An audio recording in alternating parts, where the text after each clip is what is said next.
everyone, I'm Leanne, And I'm Multiplier Michael. and this is Unschooled History.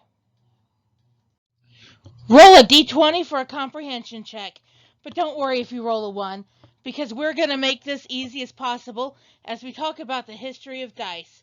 But here's hoping you roll high for stamina, because this is a history that goes further back than jesters and bad jokes, even Michael's. Hey, my jokes aren't that bad.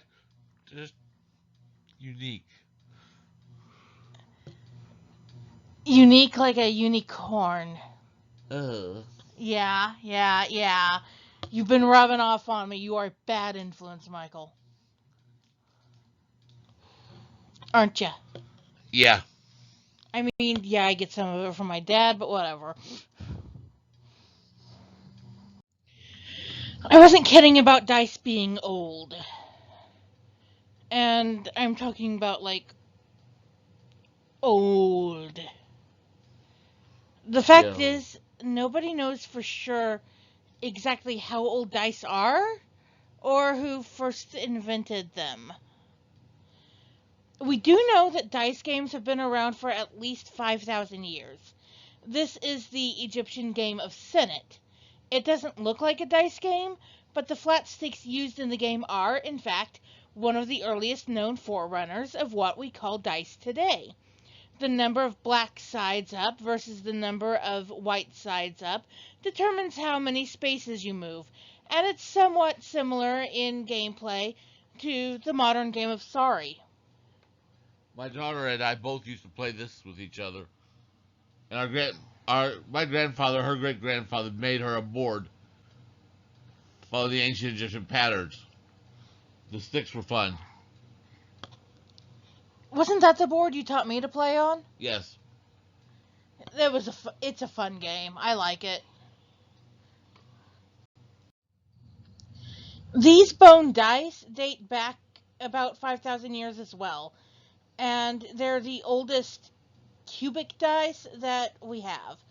They were found at Skara Brae, a site in the Orkney Islands in northern Scotland, and used between 3100 and 2400 BC. As you can see, the pips we see in modern dice are already in use. And this is a set for a very ancient dice game called the Royal Game of Ur, also known as the Game of 20 Sides or just the Game of Ur. So called because that's where it was found, was in a royal tomb in Ur. It's the oldest known board game and dates back to about 2600 BC in Mesopotamia.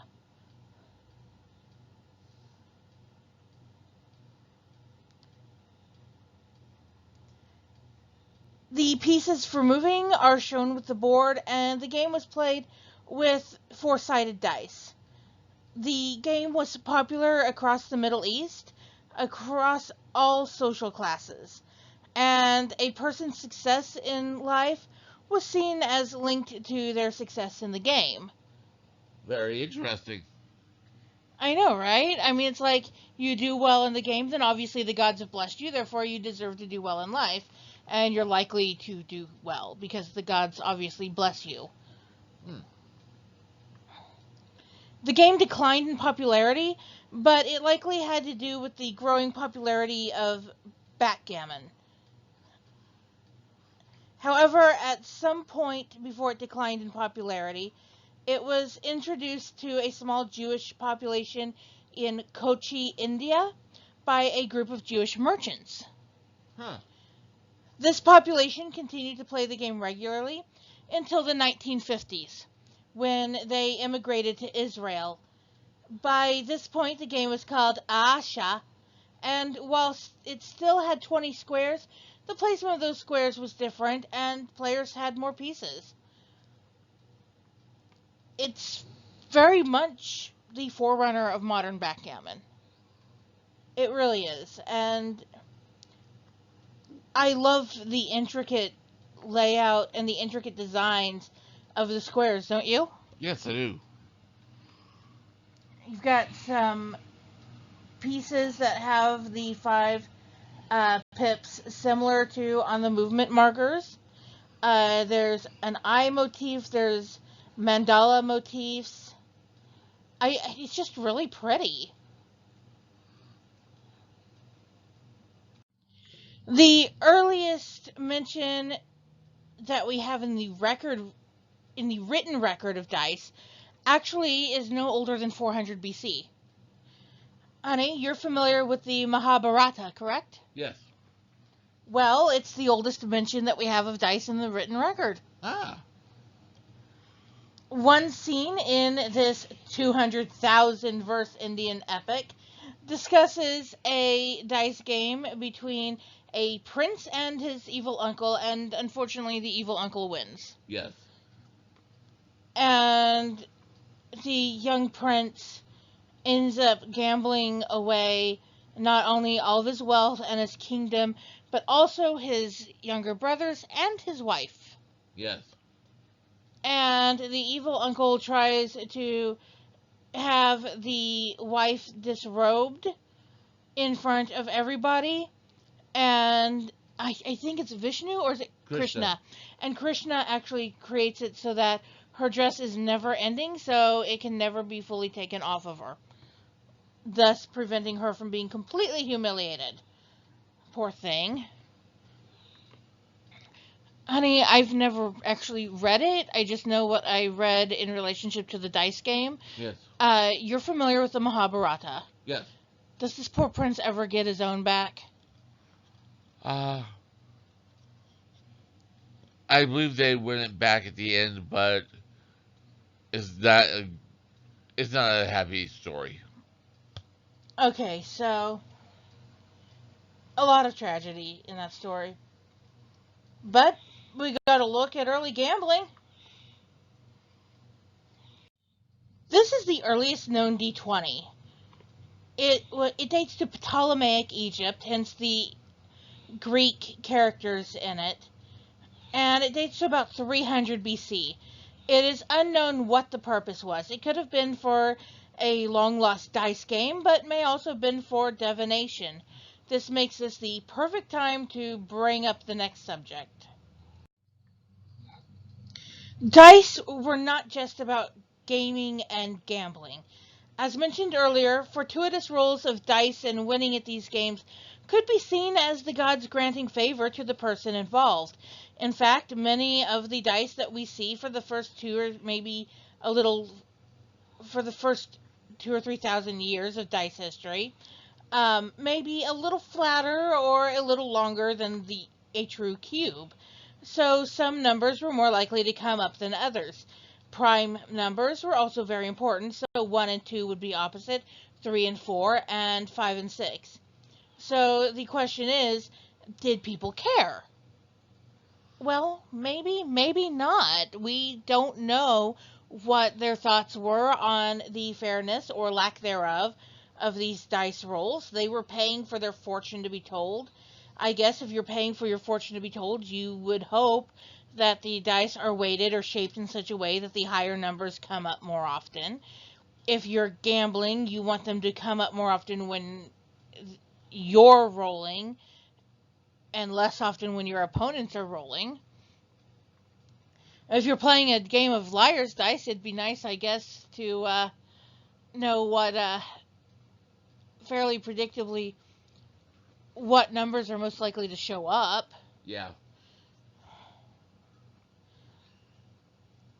And if that's the case, then maybe they were perfectly fine with it.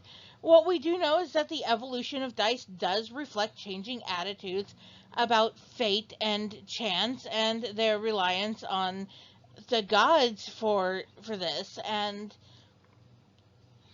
as people became less reliant on fate and chance to shape their lives, then dice actually became smoother and more fair and more equal. And of course, we know that dice and dice games were not always well viewed or approved of by those in charge. This is a cup and dice from ancient Rome. They were used in gambling, which was very much frowned upon. If you've ever seen... Excuse me. I'm trying to choke on my own spit there. You're okay, I hope. I am. If you've ever seen a funny thing happened on the way to the forum, you've probably seen what I'm talking about. Because there's a scene in which Pseudolus is caught cheating at the game of dice in order to try to raise money to buy his freedom. Yeah. Which is a funny scene and it's a funny movie, right? Yeah. It's a very good movie. It's Buster Keaton and John Pertwee in it, among others. Oh, yes. And Zero Mostel, probably one of the funniest character actors ever. And something else about Roman times, we know that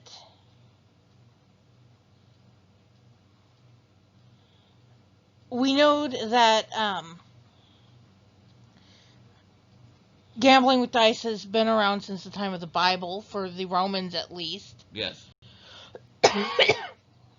I mean, this is probably what would have been used by the soldiers to cast lots, a set like this, when they were casting lots to see who would get Jesus's clothes. Yes. So, there you go. Okay, so who are these two guys? And what do they have to do with dicing? Michael, do you know? I think one of them is Galileo, but I don't remember the other one. Yes, the dude on the right is Galileo Galilei. And if you don't know the guy on the left, that's fine. The people most likely to know him are going to be major math nerds. He is mathematician Girolamo Cardano, and he and Galileo worked together in 1600 to study dice. Believe it or not, they did the first study on how dice fell and gave it a full mathematical analysis. And it's because of dice and these two men's experiment with dice that we now have the field of probability mathematics. So, mathematicians, if you are a big fan of probability mathematics and statistics, there you go. You can thank these two men and dice. Alright, so, it's the later half of the 19th century. You're a cowboy and you love to play poker, but your cards keep getting singed. What do?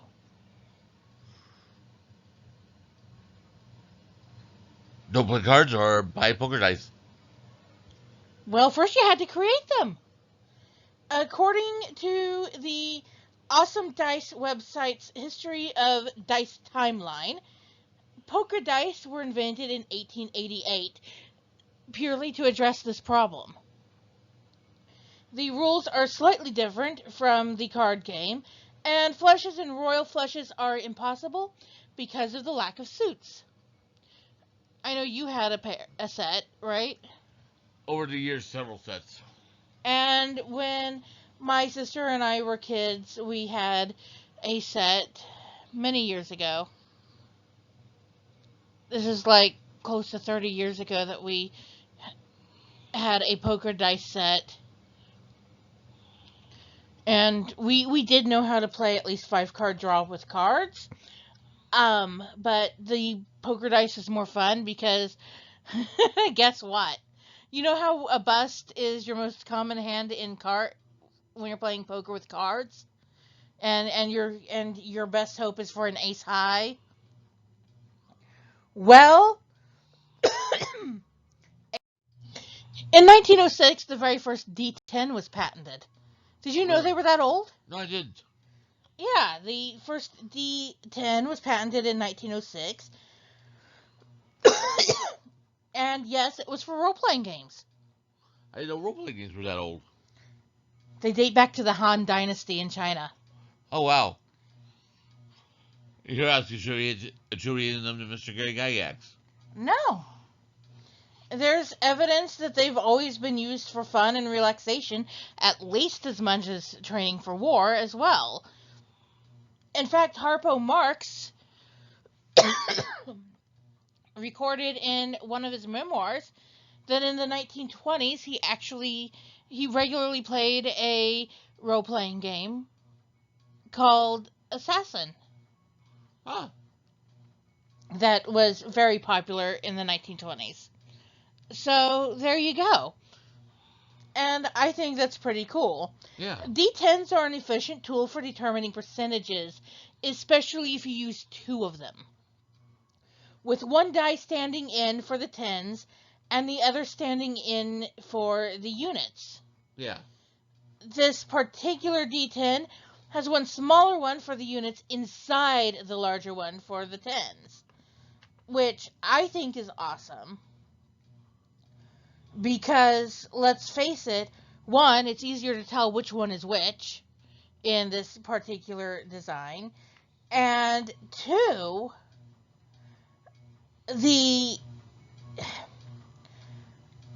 honestly, the way that it's designed means that one die is going to affect the other. And that's not surprising. It just helps it settle faster. It doesn't affect its randomness at all. It just helps it settle faster. Which is something that we will be discussing here in a minute.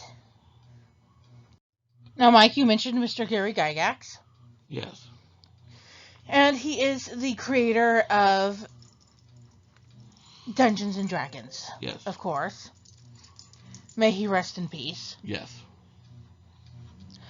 Okay, it was not the first role-playing game. It was not even the first fantasy role-playing game. Really? It was the first commercially available role-playing game. He expected to sell maybe 50,000 copies, and we all know what a phenomenon of pop culture it is today. Yeah.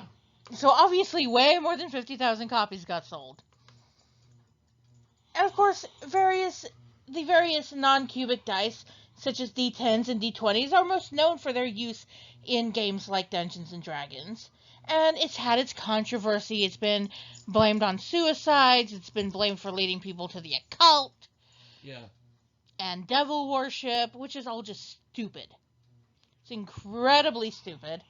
Michael and I have both played, and neither one of us worship the devil. Neither of us are part of the occult. Neither of us are part of suicide, have committed suicide. In fact, studies have shown that people who participate in role-playing games like this are likely to have better mental health and less likely to commit suicide. So, there's that. And then you have the fact that it's really not just nerdy teens. Oh, no. It's not. Lawyers, doctors, lawmakers, heads of state, many professionals play D&D in order to relax. And it also boosts critical thinking skills, which is one of the reasons lawyers and doctors like it. Because when you are playing D&D, you have got to think on your feet. Yes. What does a lawyer sometimes have to do in the courtroom? Think on their feet. What does a doctor have to do sometimes, especially in the emergency department? Think on his feet. There you go. So if you have a tool out there that increases your ability to think on your feet and increases your ability to think things through logically, but also rapidly, then I think it's a good idea to use it. Yeah. And so that's why they do use this. Lawmakers, they've got to think on their feet sometimes in those stupidly long meetings where they're arguing about nothing and getting nothing done instead of doing their job.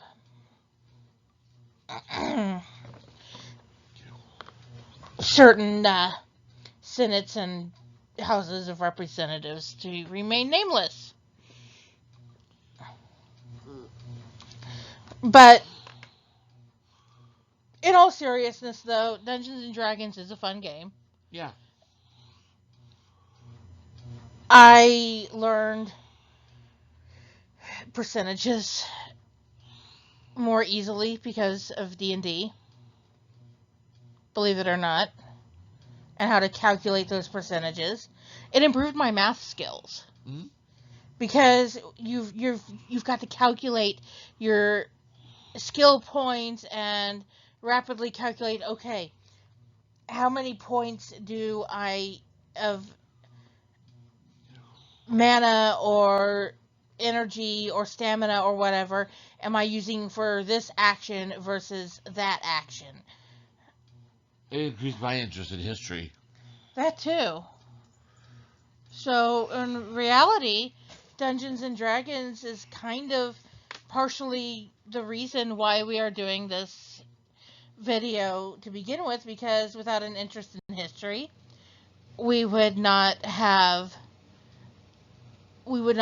this channel or the Facebook page. So yeah, it's a good thing. The newest dice out there on the market, the D100. I used to own one of those. Look at its size compared to a standard D6. This thing is not a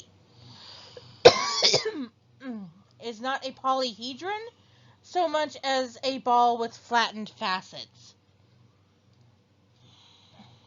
So it was introduced in 1985, and it really has to be that much bigger in order to get all 100 sides in.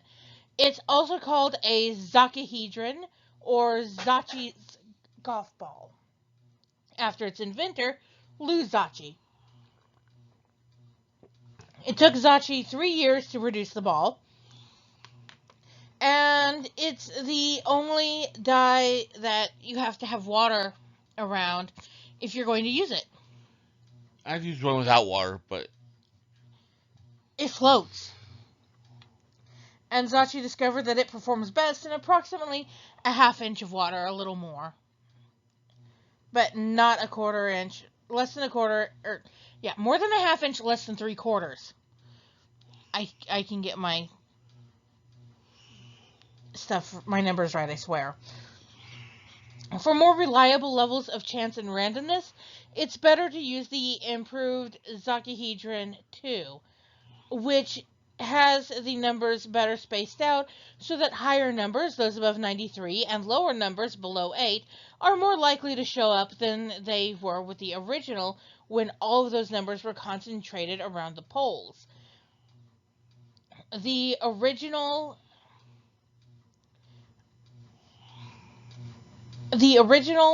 patent on the Zakahedron, the D100, expired in 1995. really? Really. The patent on the Zakahedron 2 will expire in 2025. Oh, wow. So it will expire in 2025. So in 5 years, the patent on it will expire, and dice D20 or D100s made in this style will be legal to make as more than just the Zakahedron, and under his brand, you will be able to make it. There will be generic versions available. Whether or not those will be equal in quality is yet to be seen, of course, since it's still 5 years before the 2's patent is expired. Yeah. But still, it's pretty cool. As this is, of course, as opposed to other forms of the D100, where it's actually more like the D10, and it's the same shape and size as the D10, but it has double zeros, 10s, 10, 20, 30, 40, 50, 60, 70, 80, and 90. And sometimes, and in some form, and in some games, the double zeros are interpreted as 0, and in some games, the double zeros are interpreted as 100. Yeah. So, there's your fun stuff. And honestly, I think for determining percentages, the Zakihedron is better.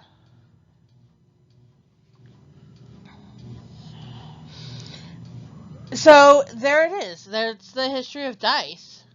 Yep. There haven't been any developments since the Zakihedron 2 was patented, at least as far as we know. There have been rumors of 1,000-side dice, but I've never seen proof. I've only heard the rumors. If anybody has proof of this thing, let us know. Because right now, it is just a myth. Much like the dice of the burnt city in Iran is a myth. And all pictures of that dice have been shown to just be dice from ancient Rome.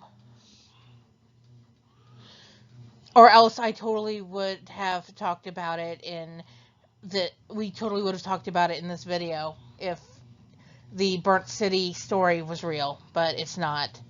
There's no evidence that it's real. All links to it go back to the same freaking journal story out of Iran.